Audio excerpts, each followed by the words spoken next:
Hello, Nai-Z of planet Earth. My name is Zai-Ni Ademus, and in today's episode we're going to be talking about the Nai-Z as a reading instrument.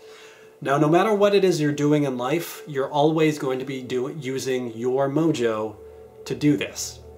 And regardless of what you're doing, you're always going to be using your Nai, Z, Shai, and V in some form. That's inescapable. And so the way you're going to want to come at this is being able to maximize that potential. And so with doing mojo reading, for example, then it's going to be very important for you to know how can you use your powers in the best way you possibly can as a mojo reading instrument. Let's talk about that. Starting with your first power of Nai. Nai gives you a lot of really cool abilities that are going to be super important to mojo reading. Detachment, clear lens, perspective shifting, predictions, and global modeling.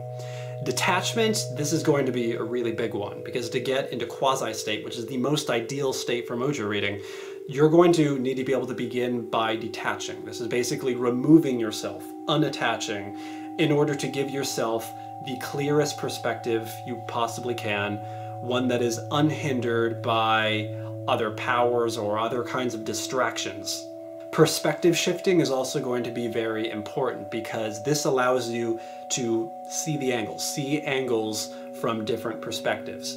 And so in the process of mojo reading, this is something you're going to need to be able to do to kind of test against yourself with the person you're reading. You're going to be able to want to look at them with different kind of perceptions in mind that you're actually shifting from in real time. Global modeling is also going to be very important, because as you're reading a person, you're reading a human who is basically an energy producing unit that is a part of a greater human matrix. And when you're reading this person, you're actually seeing how they fit into this human matrix. Like, what part are they in this greater whole?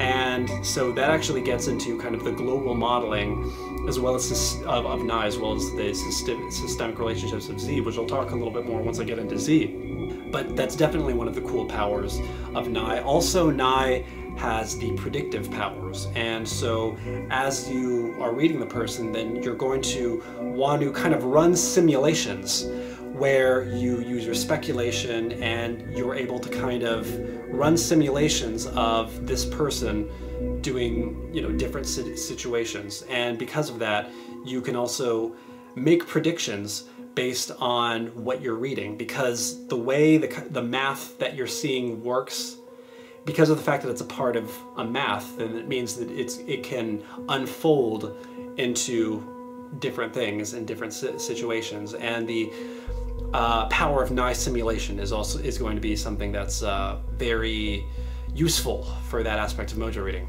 Next is your power of Z. Now, as I said before, then Z is very good at looking at a person as being kind of a component of a greater system. So looking at a human as being an energy producing unit and seeing where they fit into the system. And so it's very good at taking external math that's playing out and being able to break it down into social alchemy motifs or social alchemy math. And so when you look at humans as kind of these energy producing units, then the Z is going to be very good at seeing and understanding where they would have to kind of fit mathematically, almost as if you were looking at like chemicals on a periodic table and how they all have different relationships to each other, and they all have to be arranged and structured in different ways. Now, because of this, then Z naturally does something with resources. And since you're looking at human energy units, then one of the things that you can do when you're reading is to look at how do you utilize this person, this energy unit, in productive harmony. Z also has a power of statistical deduction, meaning when you are in a given situation, then there's always going to be some kind of trend that it comes with. And this has a lot to do with perhaps prior knowledge of the demographic that you're in. And, you know, for example, some demographics, MMA bubble, for example, actors bubble, they are not just a medley of random mojos. They are bubbles that have very specific trends that are carved out, meaning there is certain statistical probability for certain mojos to appear in those bubbles. Now, this is an important point. Mojo reading is not based on statistical probability, and it should never be based solely on statistical probability. If all you're doing is just saying it's likely for such and such mojo for you to be such and such mojo, therefore you're not reading the person, you're taking a guess based on what is probable. That's not reading. But this is statistical deduction is not something that you should just remove from the game, because it's very useful in a lot of ways, because it is just a fact. There are trends, and there will continue to be trends.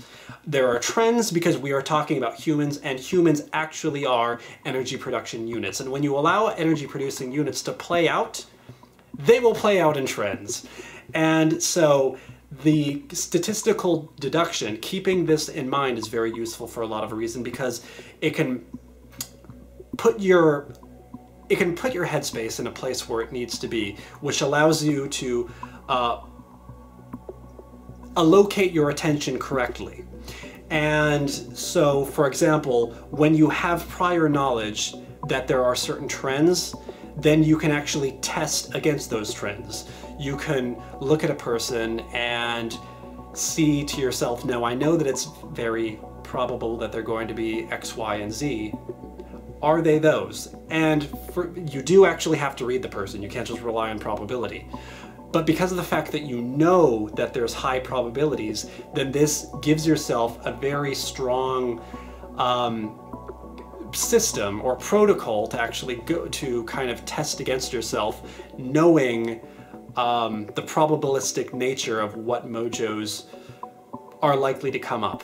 And when you have that knowledge, then you can be attentive to noticing the right patterns, as well as testing yourself of what you're seeing versus the trends to actually get the most accurate read you possibly can.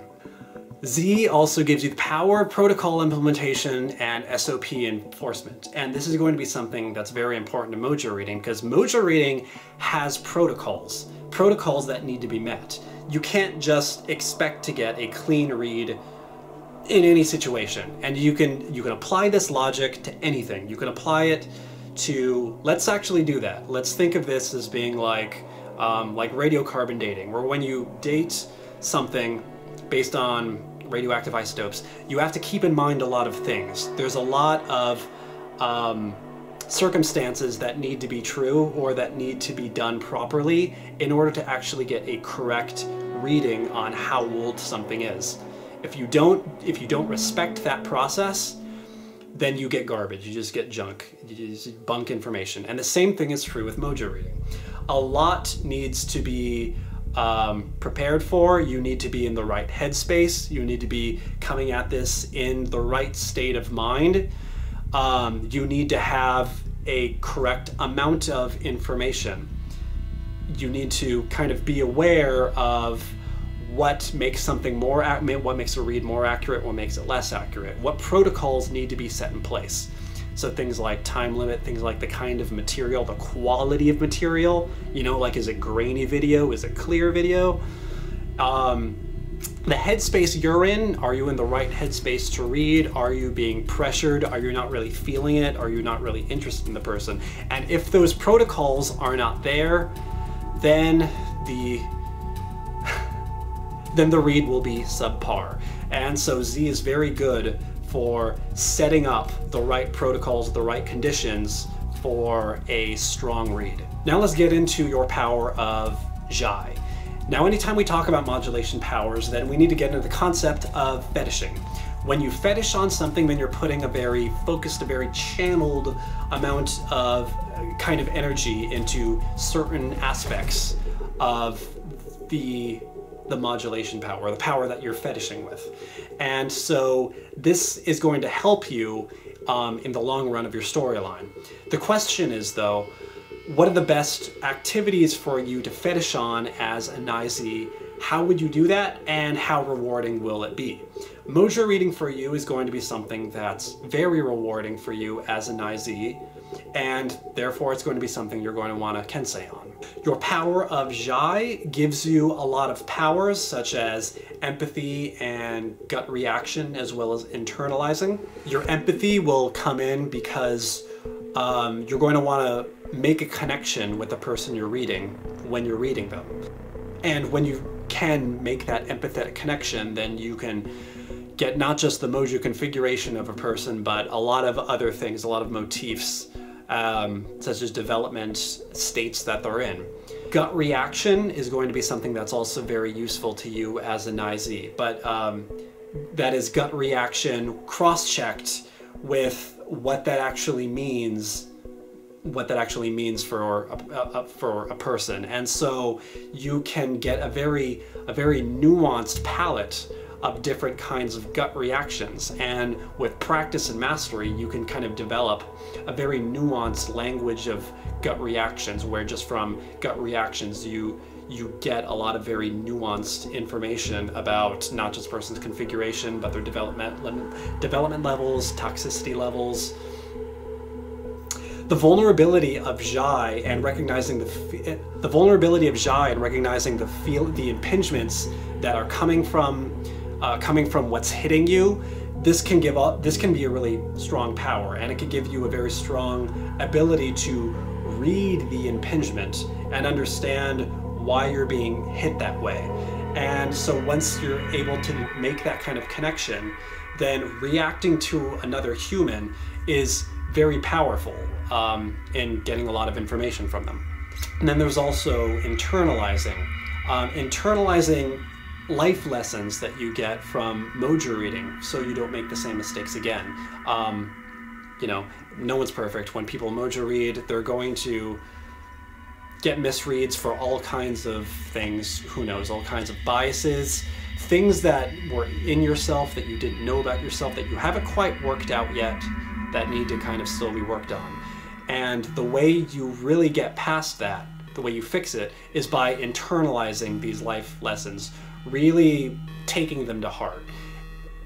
So you can take hold of whatever life lessons is and truly get past it, so you don't make those same mistakes again. Next is your power of V. This is going to give you the powers of aesthetic appreciation, artistic appreciation, and visceral appreciation. Aesthetic appreciation, this is essentially when you are reading a person and you're just taking in just the complete visceral experience. And you can appreciate or admire the kind of biotechnological sophistication, the evolutionary sleekness of another human, really appreciating their design. Artistic appreciation, this is when you're actually looking at humans as works of art, you know, getting kind of an artistic eye for that, and V is going to be a very powerful power for this. Then there's visceral appreciation, which is basically when, as a human, you are looking at another human in the same way that you would look at like an amazing animal, just seeing their just majestic, animalistic quality to them. And so being able to kind of just appreciate that visceral look and feel to another human being, that is going to be a very important power that's going to be come in very useful to your reading apparatus. So that should give you some familiarity with what you got to work with, and now it's kind of up to you to bonus stack those powers and use them to the best of your abilities. So know yourself, grow yourself, save the world with Mojo reading.